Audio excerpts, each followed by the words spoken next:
मरहबा collection, एक ही छत के नीचे फैशन का सारा सामान। मरहबा कलेक्शन में उम्दा क्वालिटी के कपड़ों के अलावा shoes, ladies fancy chappal, gents chappal and hosiery items वगैरह भी मिलेंगे। हमारा पता याद रखें, जमहूर हाई स्कूल मेन रोड, जैतून हजीन मस्जिद के पास, मालदा चौक, मालेगांव। मालेगांव शहर में मोटरसाइकिल चोरी की वारदातें बहुत बढ़ गई थी। इसमें मालेगांव शहर के अनेक पुलिस स्टेशन ने इसके पहले भी बहुत सी गाड़ियां ढूंढ के निकाली है, मगर फिर भी चोरी जाने वाली गाड़ियों के मुकाबले में डिटेक्शन कम हो रहा था।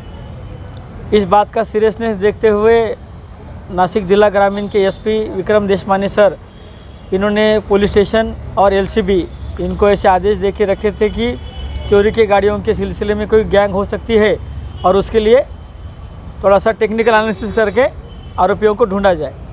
उसके चलते मालेगांव एलसीबी पथक के सहायक पुलिस निरीक्षक हेमंत पाटिल और उनके स्टाफ के सभी अमलदारों ने जो ऐसी चोरी में लिप्त है, ऐसे गुनहगारों की मालूमात ली, उसमें उनको 6 पुलिस स्टेशन में दाखिल 6 अलग अलग गुने में गए वाली जो मोटरसाइकिल है वो बरामद हुई है।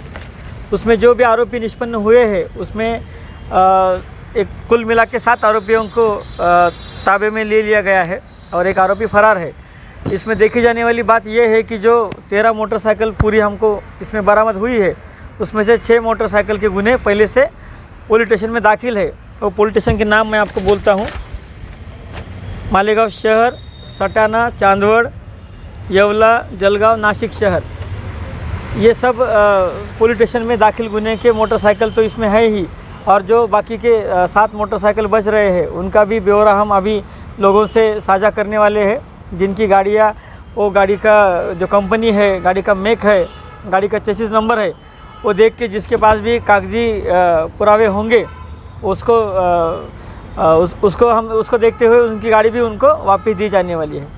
हमारी लोगों से अपील है कि पुलिस तो उनका काम ठीक से कर रही है, मगर आप लोग भी अपनी गाड़ियाँ चोरी जाने का जो सिलसिला देखते हुए उसके बारे में एहतियात बरतें, गाड़ी को सही सेफ जगह पे भी रखें। और ऐसी कुछ और मालूमात हमारे को आ रही है कि और कुछ इसमें लोगों की कोई गैंग हमको मिल रही है, उस पर भी हमारा काम चालू है। अभी जो मैंने बोला कि 7 आरोपियों को अरेस्ट की है, उसमें मेन तो 2 लोग हैं जो ये गाड़ियों की डीलिंग में हमको पाए गए हैं। मगर ये लोगों से जो गाड़ियाँ जिन्होंने ख़रीदी है और ख़रीदते समय ये गाड़ी किसकी है, ये कागज़ किसके नाम पे है, इसकी कोई भी तफ्तीश उन्होंने नहीं की है, ऐसे लोगों को भी आज हमने इसमें अरेस्ट कर लिया है। उनके खिलाफ़ भी कानूनन कार्रवाई चालू है।